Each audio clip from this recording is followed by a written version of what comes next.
Salut à tous et bienvenue dans ma Burgundy. Aujourd'hui on est dimanche et il fait beau. Donc on va faire l'essai de la Crosman Icon. C'est la dernière née de chez Crosman. C'est donc une carabine à plomb PCP, petit budget, ou enfin plutôt budget raisonnable. Et donc eh bien, elle vient un peu titiller le marché de chez XM1, donc toutes les XM1, la XM1 standard, la Suppressor, Bullpup, mais aussi la PR900 et la Gamo Arrow. Et vu qu'elle est la dernière arrivée, eh bien Crosman ils ont été assez malins, ils ont pris toutes les bonnes idées, enfin ils ont fait un petit mix en prenant les bonnes idées de chez par exemple la Gamo Arrow avec le barillet rotatif, mais aussi un filetage, enfin voilà, on va voir tout ça dans cet essai. Eh bien on va commencer direct avec un 25 mètres.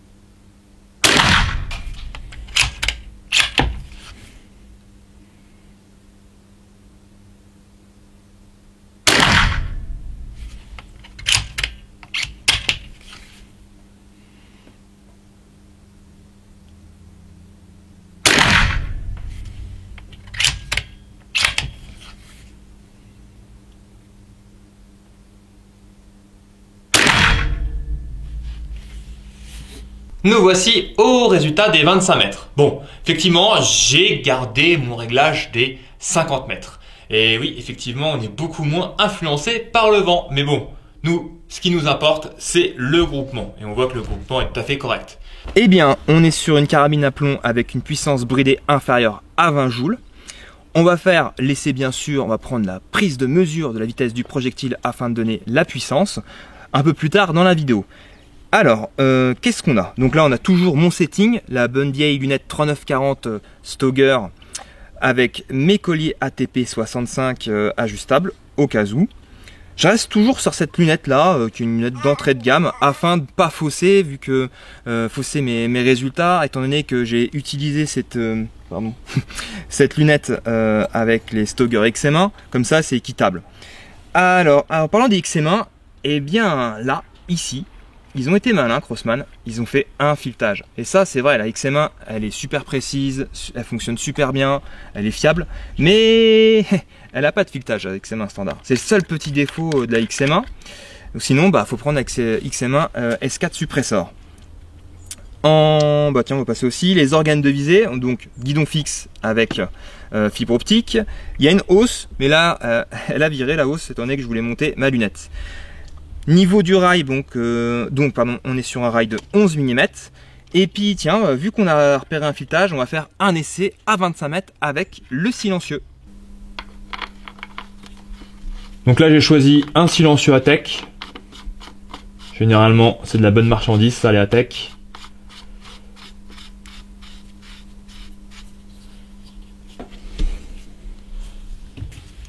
Essai à 25 mètres avec le silencieux.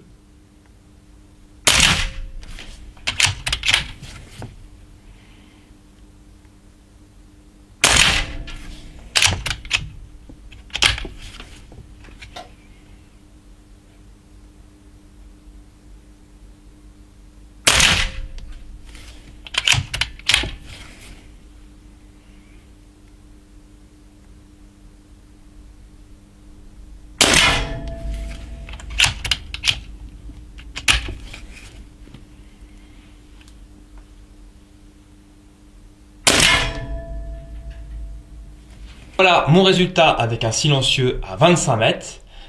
J'ai fait une correction donc pour arriver au centre. J'ai fait ça à chaud. Mais bon, j'ai pas fait gaffe. On a une descente maintenant.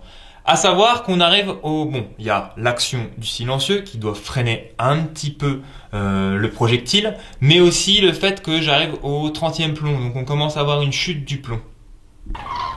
Passons à l'alimentation. Donc, carabine à répétition. On a le choix avec un single shot qui est pas trop mal réalisé en forme de cuve. C'est pas mal ça, le single shot. Ou un barillet de 12 coups. Inspiré donc du barillet des Gamo Arrow. Et il est pas mal parce que en fait ça se voit pas, donc 12 coups, mais le système de retenue des plombs, en fait c'est un joint torique qui est tout autour. Et comme ceci, eh bien on déforme pas les plombs. Et bien sûr, on a une fenêtre qui nous avertit du nombre de plombs qui nous restent. Pas mal.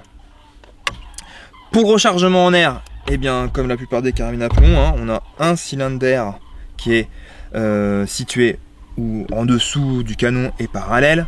Eh bien on enlève le capuchon, on branche le câble de raccord, donc c'est du Quick Connect, le câble de raccord de la pompe, du compresseur ou d'un bloc de plongée comme moi.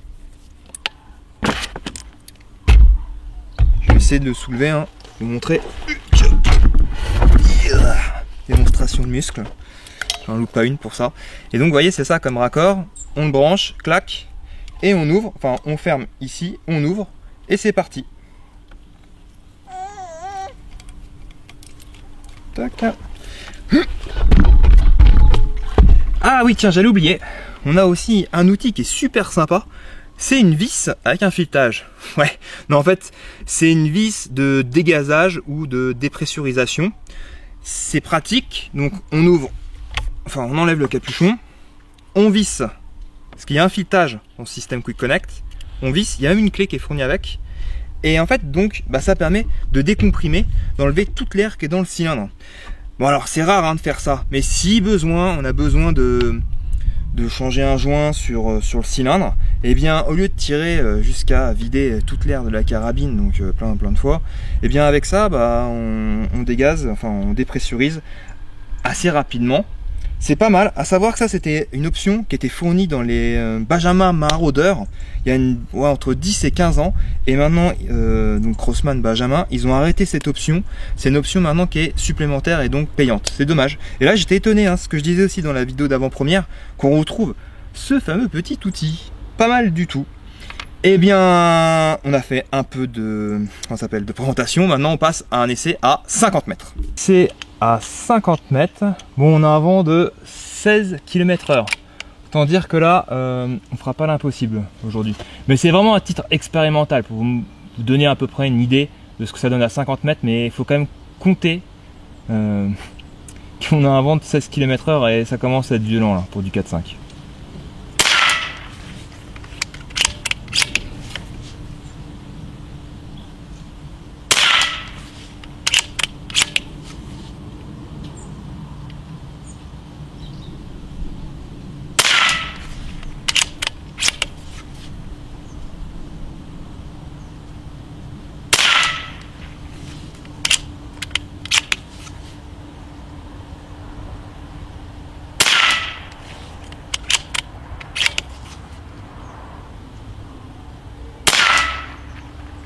Voilà, une dernière.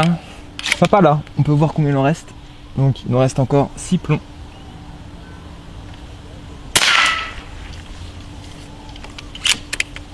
Voici notre résultat à 50 mètres avec la Crosman Icon. Ça va pas rougir, hein. Je me répète, on a quand même un vent de 16 km/h. Et comme à mon habitude, là j'ai dégommé une gommette parce que vu que la cible elle était encore en bon état, j'ai rustiné avec les gommettes. Allez, une prise de mesure.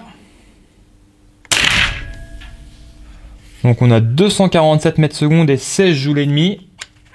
Une deuxième prise de mesure, j'ai choisi des plombs FX Argon, donc 0,547 grammes, même poids que les GSB exacts. Quelque chose près, c'est presque la même chose. C'est pas mal régulé, hein. 247 mètres secondes, 16 joules et demi. Faut savoir qu'elle n'a pas de régulateur, hein, la carabine. Hein. Allez, un dernier test. 246 mètres secondes et 16 joules et demi. Qui pourra une prise de mesure d'un poids de départ. 1,707 kg. On fait un deuxième essai.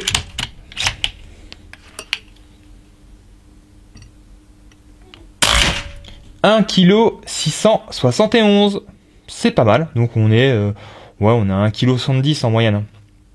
Le processus pour alimenter le barillet. Donc rien de bien compliqué. Hein. On met un plomb par alvéole. On a ici une petite fenêtre afin de tourner. le barillet. Tac. Et toujours, on n'oublie pas la fenêtre pour regarder l'autonomie. Donc là, effectivement, j'ai mis 5 plombs. Bon, je vais pas recharger tout le barillet en entier, c'était pour vous montrer un peu comment ça fonctionne. En parlant d'autonomie, la réserve d'air, donc le cylindre d'air, il donne une autonomie, enfin, par rapport à nos essais là, actuellement, il fait à peu près 20 degrés.